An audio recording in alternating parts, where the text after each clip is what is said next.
ലീഗും കോൺഗ്രസും ചേർന്ന് ജമാഅത്തെ ഇസ്ലാമിയെയും അതുപോലെ തന്നെ SDP-യെയും ചേർത്ത് നിർത്തിയിട്ടും ആ സമുദായം ഉൾപ്പെടെയുള്ളവരുടെ മുഴുവൻ വോട്ടും അവർക്ക് നേടാൻ സാധിച്ചിട്ടില്ല.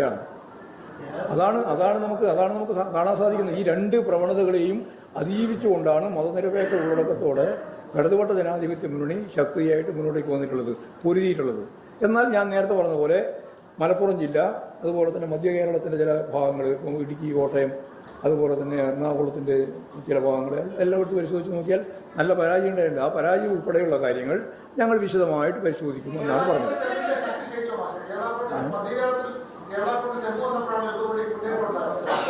അല്ല, കേരള കോൺഗ്രസ് ഇപ്പോഴും ഞങ്ങളൊക്കെ ഉണ്ടല്ലോ.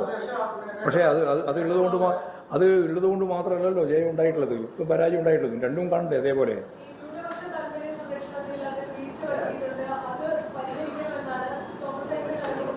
അല്ല, ന്യൂനപക്ഷ